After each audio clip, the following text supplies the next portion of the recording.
Welcome to the Attraction Matriarch podcast. I'm Bunny, helping men understand women since 2018. This is where we talk attraction psychology, intimacy dynamics, relationship repair, masculine leadership, feminine response, and the patterns beneath modern relationships that most people never see clearly. If you want stronger attraction, deeper understanding, and a clearer read on women, you're in the right place. Welcome in. Let's get to it. Most couples are not actually fighting about what they think they're fighting about. They think they're fighting about dishes. They think they're fighting about tone. They think they're fighting about sex, money, children, time, in-laws, screens, chores, priorities, schedules, respect, attention, exhaustion, attitude, or who said what in the kitchen at 8:43 p.m. on a Tuesday. And yes, sometimes the immediate topic does matter. Sometimes the dishes really do need to be done. Sometimes the tone really was disrespectful. Sometimes the money really is being handled irresponsibly. Sometimes the sex really has become too infrequent. Sometimes the children really are absorbing the stress of a disorganized household. But in a marriage that keeps circling the same problems over and over, the topic in front of you is usually not the root problem. It's a symptom. The real problem is the system underneath it. You are not just looking at a disagreement, you are looking at the software running underneath the disagreement. And if that software is sloppy, corrupted, outdated, neglected, or built on emotional reactions instead of shared standards, then the same fight is going to keep showing up in different clothes. Today it's the dishes. Tomorrow it's the tone. Next week it's money. Next month it's sex. By the holidays it's the in-laws. By the time the kids are older, it's parenting. By midlife, it's resentment. And both people keep thinking, why can't we get past this? Because you're trying to fix symptoms when the system is really what's broken. So understand that the topic is usually not really the whole problem. A healthy marriage does not mean that you never argue. A healthy marriage means your arguments reveal useful information, get processed inside a shared structure, and lead to better order. An unhealthy marriage argues in circles because there's no operating system strong enough to absorb tension, translate it properly, and convert it into growth. This is where most people get stuck. Most couples treat every conflict as a brand new emergency. She's upset again. He's distant again. The house is tense again. The conversation went sideways again. Someone is disappointed again. Someone is defensive again. Someone feels underappreciated again. So they rush to the immediate emotional fire. They explain, they apologize, they justify, they snap, they withdraw, they make temporary peace. They make promises to do better, and they move on. But nothing structural changes. That is a symptom-chasing marriage. A symptom-chasing marriage is always fighting the latest fire and never fixing the engine. The couple becomes exhausted because they are constantly managing smoke, but never asking why the house keeps catching fire. And over time, that kind of marriage starts to feel like emotional whiplash. One day things are fine. The next day, everything feels fragile. One conversation can ruin the evening. One tone shift can change the temperature of the whole house. One mixed expectation can turn into a character indictment. One neglected responsibility can become evidence in a much larger emotional trial. And suddenly, nobody is just talking about the thing. They are talking about the history behind the thing. They're talking about what the thing always means. They're talking about the pattern, which is exactly the point. Repeated arguments are usually structural.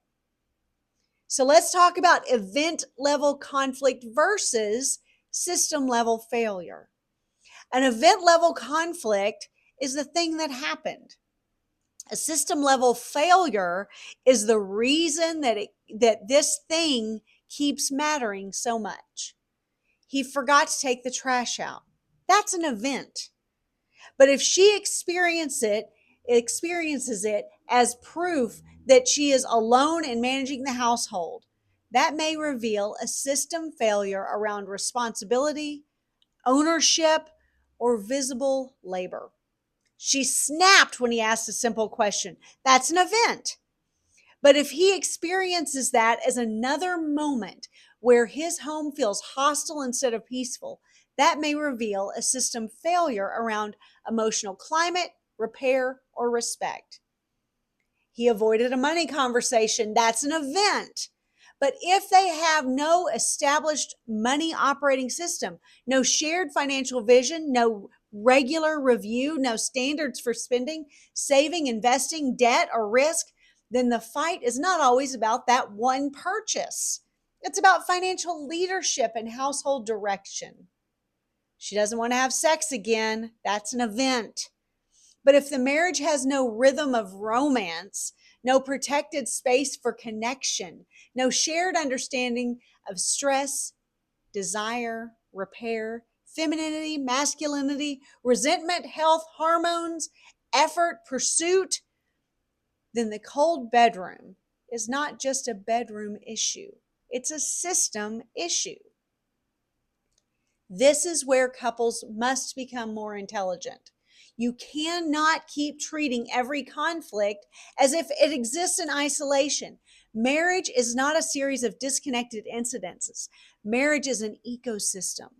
What happens in one area affects the others. A man cannot be chaotic with money, emotionally absent with his wife, passive with his children, resentful about work, sexually frustrated, and then act shocked when the household energy feels unstable. A woman cannot be contemptuous in tone, chronically overextended, sexually unavailable, emotionally reactive, dismissive of her husband's leadership, and then act shocked when he stops bringing his full masculine presence to the marriage. These things are connected. The marriage is always communicating. The fight is just not about the noise. The fight is about the data. The question is whether either of you is mature enough to read it. Now, let's talk about the danger of mood-led marriage. One of the fastest ways to weaken a marriage is to let the mood of the moment become the authority in the household. That is a mood-led marriage. In a mood-led marriage, decisions are made by feelings in the moment rather than values and standards. If she feels overwhelmed, the whole household has to orbit her overwhelm. If he feels disrespected, he shuts down or lashes out. If someone feels tired, the standard disappears. If someone feels irritated, the tone becomes negotiable. If someone feels neglected, they punish instead of communicate. If someone feels anxious, they control.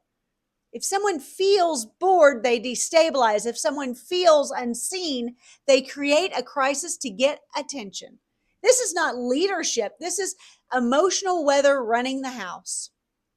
And let me be very clear. Feelings matter. They are information. They should be heard, respected, and considered.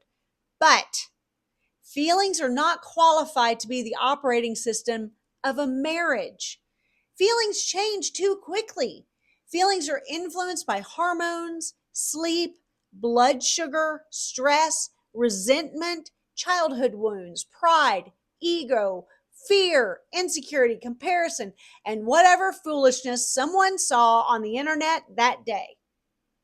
If feelings are allowed to govern the marriage, then the marriage will never be stable. The standard has to sit above the mood. The covenant has to sit above the irritation. The mission has to sit above the moment. The family culture has to sit above the emotional spike. This is especially important for men to understand because masculine leadership in marriage is not simply about being in charge, it's about being anchored. A wife does not need a husband who becomes just as reactive as she is when things get tense. She does not need a husband who collapses every time she is upset. She does not need a husband who treats her emotional state as the final authority. She needs a man who can listen without being ruled, lead without being cruel, correct without contempt, and remain steady enough to bring the conversation back to the truth. That does not mean he bulldozes her feelings. It means he does not hand the steering wheel of marriage to them. A man who cannot distinguish between his wife's mood and the marriage's mission will become either passive or tyrannical. He will either avoid her feelings completely or he will try to control them aggressively, and neither works. The better path is structure, standards, and a marriage operating system strong enough to hold emotion without being governed by it. Keep in mind that hope is not a household strategy. Another early pattern I see all of the time is what I call hope-based marriage. A hope-based marriage assumes love will organize what discipline never built. This is very common in the beginning. Two people love each other. They're attracted to each other. They have chemistry. They enjoy one another. They want a life together.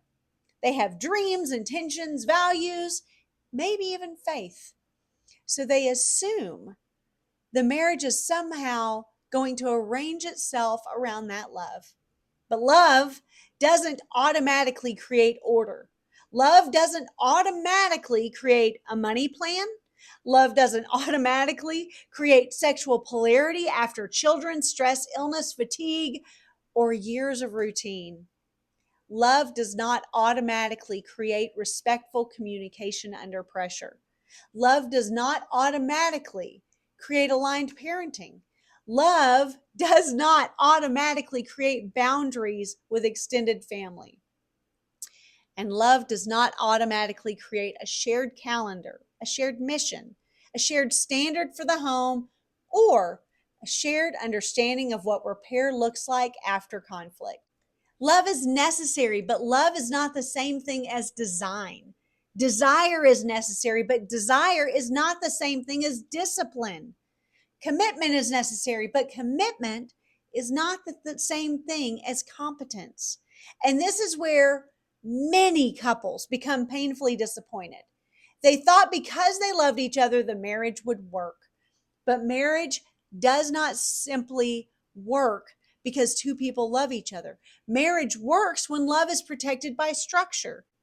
It works when desire is protected by polarity, when trust is protected by consistency, when peace is protected by standards, when children are protected by hierarchy and emotional maturity, when money is protected by vision and stewardship, when intimacy is protected by pursuit, generosity, and repair. A good marriage is not accidental, it is designed.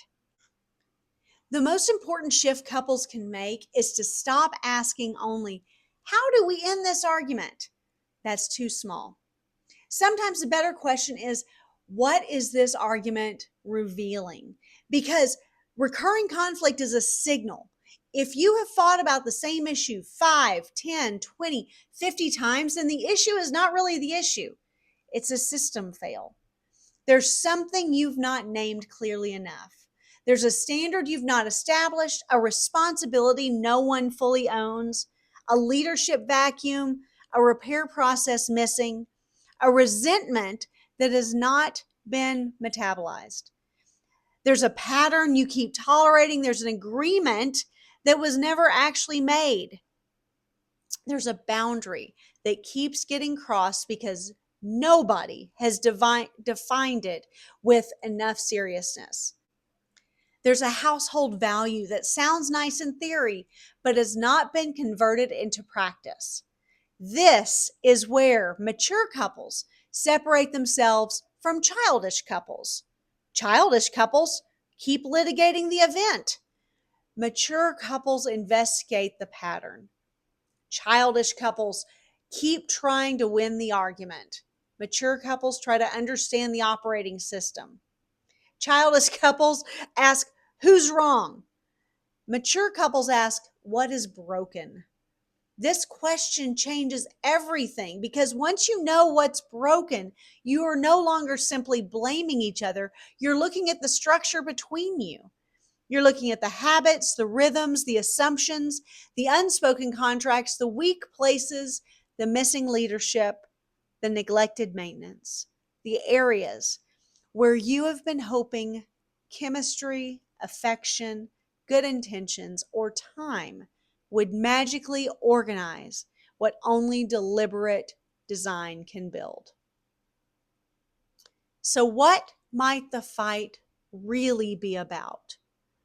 A fight about dishes may really be about ownership. A fight about tone may really be about respect. A fight about sex may really be about polarity, resentment, pursuit, safety, health, or emotional climate. A fight about money may really be about mission, discipline, fear, trust, or leadership. A fight about children may really be about hierarchy, values, authority, exhaustion, or just a lack of unity. A fight about in-laws may be about boundaries. A fight about screens may really be about presence. A fight about time may really be about priorities. A fight about chores may really be about invisible labor, appreciation, or unclear standards. A fight about date night may really be about whether the marriage is still being treated as a living romantic bond or merely a co-management arrangement. This is why communication alone doesn't fix everything. Communication is important, but communication without structure often becomes prettier language for the same disorder. You can use all the right words and still have no operating system. You can validate each other's feelings and still not assign responsibility. You can apologize and still not change the rhythm. You can have heartfelt conversations and still not build a standard. You can cry, hug, reconnect, and still be right back in the same fight 2 weeks later because nothing operational changed. And that is why marriage requires more than emotional processing. It requires design. Healthy marriage requires design, not just desire. And this is the heart of the marriage operating system. A strong marriage needs architecture, a shared mission. It needs leadership and it needs roles. It needs agreements and review and rituals and boundaries and mechanisms and a money system and an intimacy system and a household management system and a parenting system and a conflict system. It needs a way to return to order when life becomes stressful, because life will become stressful. The couples who survive and thrive are not the couples who never face pressure. They're the couples who have built something strong enough to process pressure without turning on each other. A good marriage doesn't run on vibes. It doesn't run on romantic memories. It doesn't run on who had the harder day. It doesn't run on who is the most upset or assumptions. It runs on repeated, practiced, embodied agreements about who you are, what you're building, how you behave, what you protect, what you refuse to normalize, and how you return to center when you drift. This is not cold or unromantic. This is exactly what protects romance from being slowly murdered by chaos. One of the most loving things a couple can do is build enough structure that affection doesn't have to do all the heavy lifting. Because affection gets tired when it's forced to compensate for disorder. Desire gets tired when it's buried under resentment. Respect gets tired when standards are just optional. And peace gets tired when every week brings a new version of the same old fight. The system matters. So think about the question that changes the marriage. Every recurring conflict should be brought under one question. What system failure does this argument reveal? Not how do I prove I'm right? Not how do I get them to stop being upset? Not how do we move on from this as quickly as possible? Not how do I make this uncomfortable feeling go away? Ask the better question. What system failure is this argument revealing? If the same money fight keeps happening, what is the system missing? If the same sexual disappointment keeps happening, what is the system that's missing?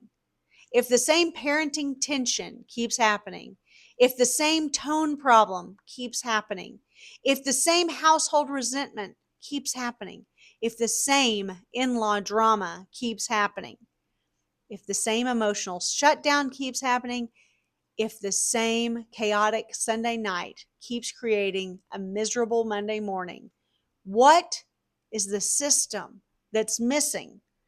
This question moves the couple out of emotional reactivity and into leadership. It turns the conflict into a diagnostic tool.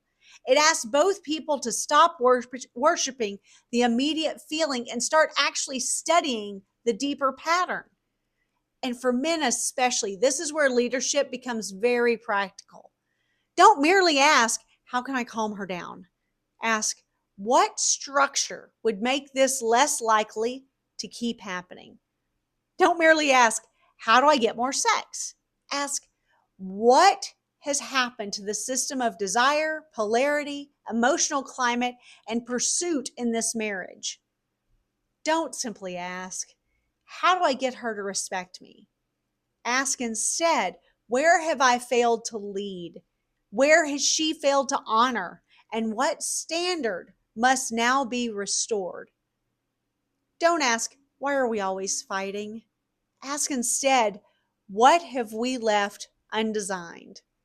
Because whatever remains undesigned will eventually be governed by mood, habit, resentment, or outside influence. And none of those are qualified to run your marriage. Listen, most people are trying to fix symptoms, not systems. They're trying to get through the fight instead of understanding what the fight reveals. They're trying to feel better instead of build better. They're trying to protect the mood instead of protect the marriage. And they're hoping that love will do what only leadership, discipline, and design can do. But a strong marriage is not built by accident. It's built by people who are willing to look underneath the disappointment and ask the hard question. Not just, what are we fighting about? But what is this fight showing us about the way our marriage is currently operating? Because once you can see the system, you can redesign the system. And once you can redesign the system, the same old fires stop having so much power. And that is where marriage gets stronger. That's where leadership becomes real. That is where love finally has a structure strong enough to live inside.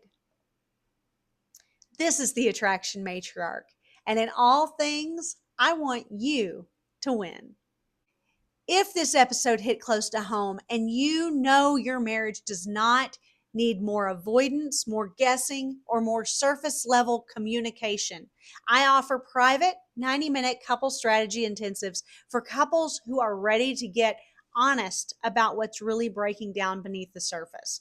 Whether the issue is sexual disconnect, resentment, loneliness, leadership confusion, or a growing sense that something vital has gone missing. This session is designed to help you identify the real problem and create a clear path forward.